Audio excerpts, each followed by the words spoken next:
Hey gang, what's up? Welcome back here to another edition of Intuitive Angling, and really appreciate you guys taking some time to check the video out today. And today we're going to give some tips and advice on how to fish a mud bank. We got a nice little mud bank right here behind us. Going to sort of show you what I look for on that, because they can be really an overlooked area and really good places to fish in a lot of different scenarios. We're going to go over that in today's video. Also, guys, real quick, I'd like to remind everybody, anybody out there interested in helping support the channel, you can do that by becoming a channel member. And channel members get extra videos every week that aren't seen by the public, and some access to my personal email address. So if you're interested in becoming a channel member and supporting Intuitive Angling, just go to my YouTube homepage and click that join button. It gives you all the information.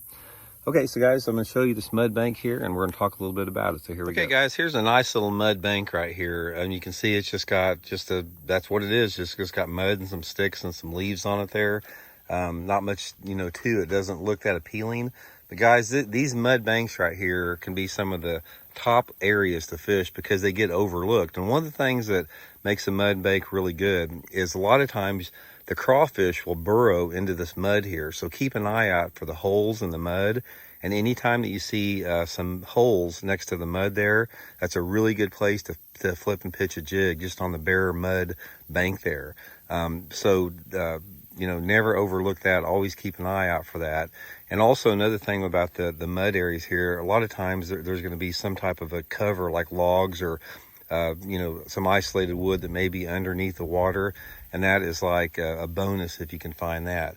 But the main thing, guys, when you're fishing a mud bank, it has to do with the angle of the bank that comes off of there, because every mud bank has a different slope to it. Some of them are real flat going out into the water. Some of them drop really sharp off, and there's several different ways you can approach that. So let's talk about that. Guys, the techniques you want to use on mud banks, it depends on two different factors: the time of the year, water temperature, and water clarity. That's sort of going to dictate, what you need to use on mud banks. And mud banks are good pretty much all year.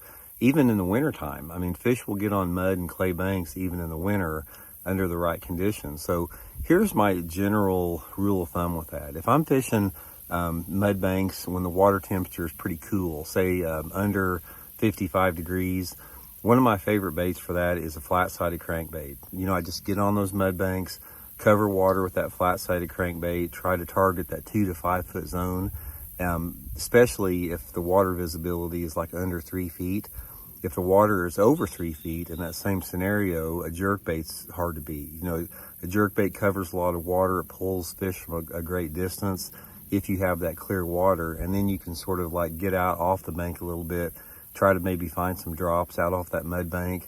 But the flat-sided crankbait and the jerkbait are really good lures when the water temperature is cold. Now, as it warms up and the water temperatures get over 60, that opens up a lot more different techniques, again, based upon the water clarity with it. Most of the time, I judge mud banks by two different scenarios. What I do with it when the water is under 60 with the clear and stained water, and what I do when the water temperature is over 60 in clear and stained water. So anyway, when it's over 60, let's talk a little bit about that.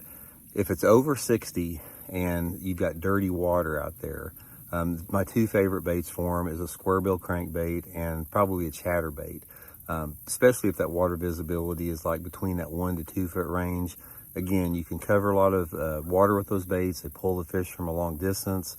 Since you're not really fishing targets, it's just a straight power fishing deal. And you don't have to have like a mud point. You can just have straight mud banks with it, and just let sort of like the angle of the bank determine how deep you fish. Most of the time, if you have water visibility of like under 2 feet, those fish are going to be in less than 5 foot of water, which is really perfect for a square bill crankbait and a chatterbait. Now, also in some situations like that, if that water visibility is right, knocking on that 2 foot zone, I love fishing a wobblehead jig, like a biffle head with a biffle bug on it. That's another really good thing. Since those fish are really keen on crawdads and those holes, you can sort of walk that wobblehead jig or a football head jig, just cover water with it, cast it to the bank, and drag it out to about 5 feet of water, and you can catch them like that.